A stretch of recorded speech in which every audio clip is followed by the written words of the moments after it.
Here is the story the West tells itself about the mind. The unconscious was discovered in Vienna, around 1900, on a couch.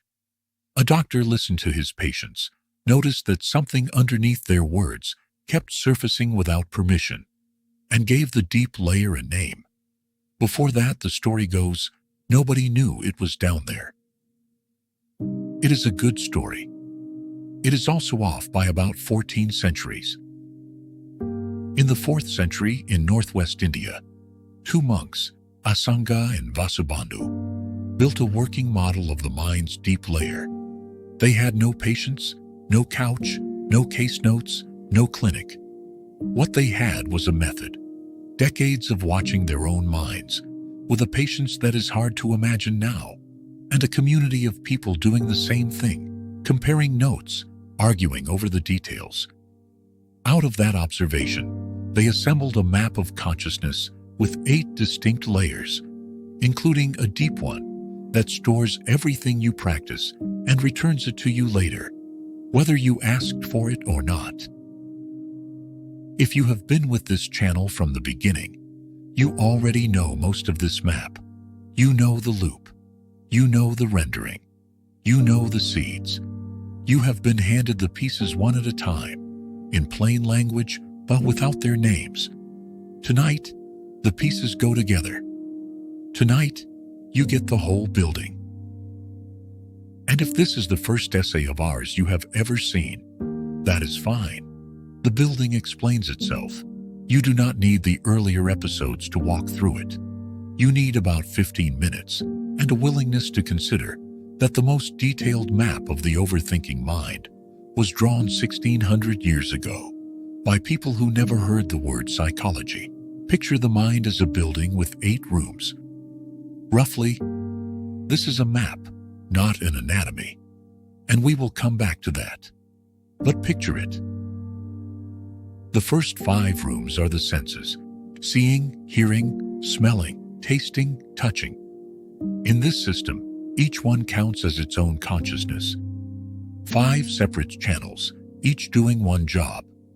They are fast, they are dumb, and they are honest.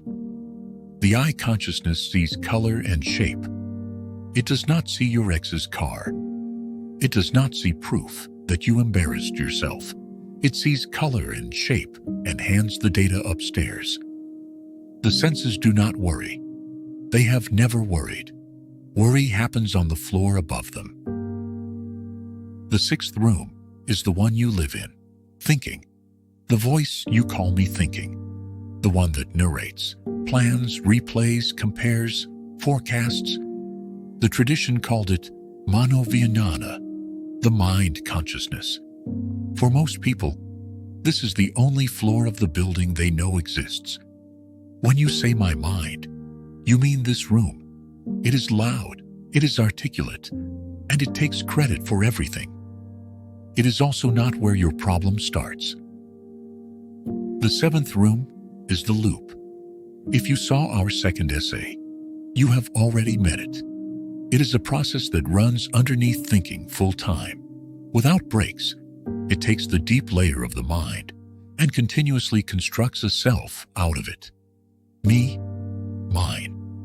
What this says about me, it never clocks out. It is running while you read, while you argue, while you sleep. The tradition gave it a formal address, Manas, the 7th consciousness, whose full-time job is mistaking the storehouse for a self. Every replayed conversation, every rehearsed disaster, passes through this room and comes out wearing your name. And the 8th room is the deep layer itself. The tradition called it alaya-vijnana. Alaya means, roughly, a store, a place where things are kept. This is where the seeds from our last essay wait. Every thought you have practiced, every reaction you have rehearsed, stored without judgment, sprouting when conditions ripen. Not a self, not a soul, an inventory. So now you can see what the earlier essays were doing. The rendering, the mind constructing your experience and presenting it to you as the world. That's these 8 rooms working together. The fully imagined, parikalpita, in the original. That is what the 6th and 7th rooms build, out of the storehouse's inventory at 3 in the morning. The seeds and the watering, bija and vasana. That is the 8th room's economy. What gets rehearsed, gets restocked. The whole tradition is called Yogacara, and its central claim is Vijnapti Matra, consciousness only. Roughly, whatever you encounter as an event in these 8 rooms. Not that nothing exists outside your mind. That is a common misreading. But that you never meet the world raw. You meet the version your building constructs, using whatever is on the shelves. And this is why the channel is called Storehouse. Not as a brand, as a thesis. In the first essay we said this: your mind tonight is, to a first approximation, a warehouse of everything you have rehearsed. That sentence was the 8th consciousness in plain clothes. The rumination you cannot switch off is not a personality flaw, and it is not a mystery. It is a warehouse restocking itself, one rehearsal at a time, with a room downstairs insisting around the clock that the inventory is you. Now, the comparison in this episode's title deserves care, because it is easy to be glib about Freud, and this channel does not want to be. The popular image of the unconscious, the one that filtered out of Vienna into the culture, is a basement, repressed material, forbidden content, things you buried because you could not face them, held down by a censor at the door, leaking upward as slips and symptoms and dreams, drama below the floorboards. Whatever you make of the theory, the image won. Ask almost anyone what the unconscious is, and they will describe a place where secrets are kept from you, by you. The alaya is not a basement, it is a warehouse. There is no censor. There is no locked door. Nothing down there is forbidden, and nothing is being hidden from you. The storehouse is neutral inventory. Everything you have practiced, stored without judgment, waiting for conditions. The seed of a kind reflex sits on the same shelf as the seed of a catastrophizing reflex. Neither is a secret. Neither has an agenda. They are stock. And so, the two projects differ. One tradition digs. It goes looking for the buried content, on the theory that finding it sets you free. This tradition changes what gets restocked. It is less interested in what was placed on the shelves 30 years ago than in what you are placing on them tonight, because tonight's rehearsal is tomorrow's inventory. Freud imagined a basement. Vasubandhu inventoried a warehouse. To be fair to both, they were doing different work, centuries apart, with different tools.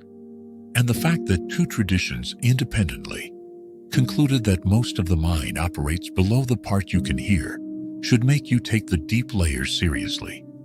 The resemblance is nostalgic. What you do about it is where they part ways. Here is what this episode is not claiming, because you should always know the edges of a map. The 8 consciousnesses are not anatomy. Asanga and Vasubandhu were not describing brain regions, and nothing in this essay should be mistaken for neuroscience. What they built is a phenomenology, a map drawn from first-person observation, 16 centuries before anyone could look at a neuron. When we say the map is old, we are not saying it is validated. We are saying it is tested by generations of people who used it to navigate their own minds and kept it because it was useful. That is the claim of this channel in full. Not that the map is literally true, but that it is useful, that people who navigate by it stop feeding what they do not want to grow. That is a smaller claim than ancient wisdom, proving modern science, and a larger one than it sounds. 2 more edges, where this map converges with modern approaches, the way some therapies treat thoughts as events rather than facts, the way habit research describes rehearsal, deepening a groove. Those are convergences discovered independently, not a hidden lineage. Nobody's therapist learned this from monks. The resemblance is not subtle. The pipeline does not exist. And the last edge is the one that matters most. This is philosophy, not treatment. A map of the building is not a repair crew. If your mind feels frightening rather than merely loud, if the storehouse is producing things you cannot stand next to, a real person, a professional, beats any video, this one included. Maps are for navigating. Some weather calls for help. Normally, this is where the week's practice goes. This week, something else. The first and quietest announcement this channel will make. We are building the Storehouse app. It takes the one move this channel teaches, seeing a thought instead of being one, and turns it into a daily practice. A 30-day course through the map you now hold, one room at a time. A noting tool designed to be closed, not scrolled. You open it, you note. It lets you go. And a 3-minute reset that will be free forever. No account, no subscription, whether you ever pay us anything or not. It is not finished. There is no launch date to hype and no countdown to watch. There is one place to be told when it opens, storehousemind.com. You leave an email. When the app opens, you get one message, nothing else, ever. That is the entire ask. If you want to practice this week, any of the 4 already given still works, and the audit from the first essay travels especially well. At the end of the day, 1 minute, one question. What did I rehearse today? Not why, not what it means, the inventory, and nothing further. You are learning to read the warehouse ledger, and the ledger does not require your commentary. Next episode is the one this whole map has been pointing toward. The tradition has a term, asraya paravrti, transformation at the base, for what happens when the storehouse itself begins to change what it stocks. We will get there. The next step is smaller and stranger. The exit. The discovery that you are not the weather in the building. You are not the storm. You are the room. Until then, the work is unchanged. See the thought. Do not become it. Seen is enough.